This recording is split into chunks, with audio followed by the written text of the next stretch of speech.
আসসালামু আলাইকুম। Job market থেকে আমি ইমরান আছি আপনাদের সাথে। আজকে আমি মালয়েশিয়া ভিসা প্রত্যাশী যারা বা মালয়েশিয়া যারা যেতে চাচ্ছেন, বিশেষ করে ওয়ার্ক পারমিট ভিসায় বাংলাদেশ থেকে মালয়েশিয়াতে, তাদের উদ্দেশ্যে কিছু কথা বলতে চাচ্ছি যে মালয়েশিয়া যাওয়ার জন্য আপনার কোন পথে হাঁটা লাগবে বা কোন ধরনের ব্যাপারগুলো আপনার আগে থেকে নজরে রাখা উচিত। যেমন হচ্ছে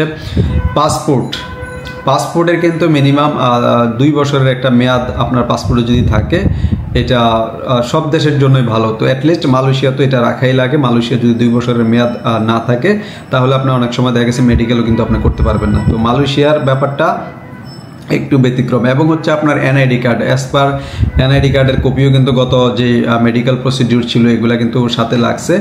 এই ডকুমেন্টগুলো আপনারা হচ্ছে আগে থেকে রেডি করে নেন। যাদের পাসপোর্টের মেয়াদ আছে 6 মাস, তো ভাই আপনি অপেক্ষা করবেন না, আপনি প্লিজ আপনার পাসপোর্টটা রিনিউয়াল করে ফেলেন। এবং এনআইডি কার্ড যদি আপনার পাসপোর্টের সাথে কোনো ধরনের কারেকশন করা লাগে, সেগুলো আপনি কারেকশন করে আপনি রেডি হয়ে যান। যেহেতু এখনও বাংলাদেশ গভর্নমেন্ট থেকে ফাইনাল কোনো দিক নির্দেশনা এখনও পর্যন্ত মালয়েশিয়ার জন্য দেওয়া হয় নাই।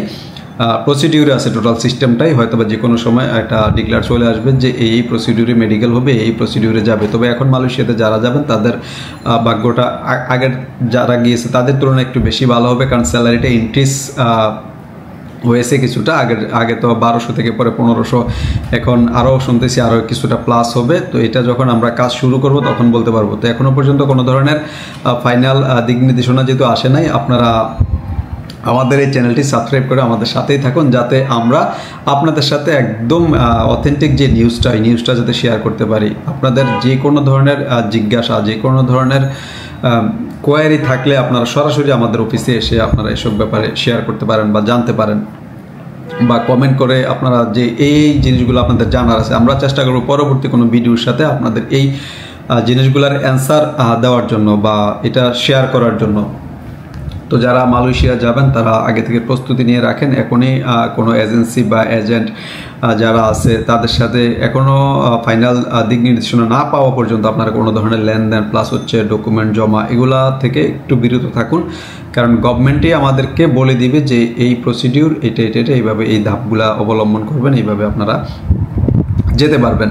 অ্যাটলিস্ট আপনারা আমাদের চ্যানেল থেকে আপডেট পান বা না পান, আমাদের যেই গভর্নমেন্টের যেই টিভি চ্যানেলগুলো আছে ওগুলো থেকে আপনারা একদম সরাসরি আপডেটটা পেয়ে যাবেন যে এই প্রসিডিউরগুলোর মধ্যে আপনারা মালয়েশিয়া যেতে পারবেন। তো যারা মালয়েশিয়া যাবেন, বয়সের যে একটা কন্ডিশন থাকে মালয়েশিয়া নর্মালি কিন্তু, যদিও বলা থাকে যে 18 হলে যেতে পারবে, আমরা গতবার দেখলাম যেটা আসলে 20 না হলে আসলে যেতে পারতেছে না। তো যাদের বয়সের এই ক্রাইটেরিয়ার মধ্যে পড়বে তারাই শুধু যোগাযোগটা করবেন আর কি। এর নিচে হলে কেউ যোগাযোগটা করবেন না, কারণ 20-এর নিচে হলে অনেক দেশে কিন্তু ভিসা দিতে চায় না। গালফ কান্ট্রিগুলো তো রানিং 22 লাগে, বিশেষ করে মালয়েশিয়া, দুবাই, মালদ্বীপ, এসব কান্ট্রিগুলো 20 না হলে এখন আর ভিসা ইস্যু করতে চায় না আর কি। এবং হচ্ছে ম্যাক্সিমাম যেই বয়সটার একটা কন্ডিশন থাকে সেটা ফ্যাক্টরি লেভেলের যে কাজগুলো হয়ে থাকে মালয়েশিয়াতে 35-এর উপরে কিন্তু নিতে চায় না। হ্যাঁ, তো যাদের এই ধরনের টুকটাক সমস্যা আছে আপনারা আগে থেকে প্রস্তুতি নিয়ে রেডি হয়ে যান, যাতে মালয়েশিয়া সুন্দরভাবে আপনারা যেতে পারেন। আর মালয়েশিয়ার ওয়েদারও খুব ভালো, সৌদি, দুবাই, কাতারের তুলনায় মালয়েশিয়ার ওয়েদার ভালো, যে সেখানে বৃষ্টি হয় এবং সচরাচর আপনার বাতাস টাতাস মোটামুটি একটা যে অক্সিজেন ফ্রেন্ডলি যে ওয়েদার আমরা পাই আর কি, যেটা বলি যে এই গাছের নিচে আসলাম মনে হয় যেন অক্সিজেন ভরপুর, এই ধরনের একটা ওয়েদার কিন্তু মালয়েশিয়াতে আছে।